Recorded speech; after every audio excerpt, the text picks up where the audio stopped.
priniesol na stretnutie. Ahoj, tak spracoval som to. Jadrom bolo to, čo si priniesol na stretnutie.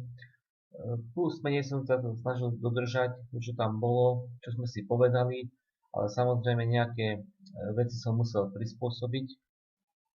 Poďme sa teda to pozrieť. Celkovo ten dom bol by v tvare L. Celkové rozmery 14,8 x 17,2 metra. Celé to je nastavené na ten porobetón itong, aby sa dalo vymurovať, aby bolo čo najmenej odpadu. Vstup do domu by bol tu. Tu som vytvoril predsa len to závetrie. Poviem, to vyzerá krajšie, keď to je takto uskočené a hlavne je to praktickejšie, tam dorábať nejaké striežky. Zo zádveria tu vstup do technickej miestnosti, tu by bola technická miestnosť, kde by bola pračka, sušička, kotol na plynné palivo, napokon okno 75 na 75. Ďalej tu sme na chodbe.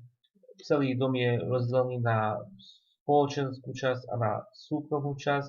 Do spoločenskej časti ešte patrí aj záchod, čo by bol tu. Tu by bola kúpeľňa, som dal zatiaľ umývadlo, sprcháč a napokon záchod. Neviem, či tam chcete ešte niečo dať. Zatiaľ som ju ponechal takúto veľkú, že 6,5 m2, keď treba, samozrejme tam viem niečo doplniť alebo ubrať, ale ja by som kvôli tomu, že tam je jedna kúpeľka v celom dome, nechal by som takúto väčšiu. Okno 90 na 75, tu sú také menšie okná, tuto na predbežnej vizualizácii to zhruba vidieť, oni sú 1,5 metra x pol metra. Jedna detská izba, druhá detská izba, klasické okná, to znamená s parapetom 1,80 m x 1,40 m, obidve. Napokon spálňa, tu je lôžková časť a tu je šatník. Tu by môžu byť také posuvné dvere, nemusia. Šatník zatiaľ som dal bez okna. Výstup 2,4 x 2,3 smerom von.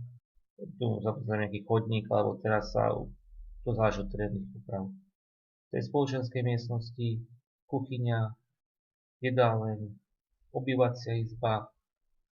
V tej kuchyni som dal menšie okno 1,5 x 1,4, tu 1,8 x 1,4, toto je identické okno ako toto. A tu je výstup cez portál a vonkajšiu terasu 3,6 x 2,3 metra. Ja som zatiaľ dal tak, že gauč sem a sem televízor. Takto točený gauč mať túto televízor sa mi zdá byť príliš napchaté do tejto miery. Tak toto je podľa mňa praktické, že televízor sa dá pozerať aj z jedálne alebo aj dokonca troška aj mierne aj z kuchyne. Sporák som zatiaľ dal tu.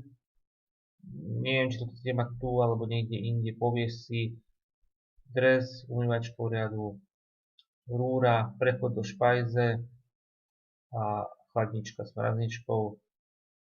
Do špajze som tiež dal také menšie okno 60x75. Sem som dal zatiaľ komín. Ako sme vravili, že mal by tam byť ešte jeden zdroj kvôli tej anulu, keď triede, ako máme plyn. Neviem, zatiaľ je to nastavené takto, že sú tam dve pultové strechy väzníkové, čo sme sa bavili aj na stretnutí. Jedna rovina taká, druhá taká. Tu vidieť nejaké tie predbežné vizualizácie, ako by ten dom mohol vyzerať. Prosím, pozrite sa na to a daj mi vedieť. Pekný deň.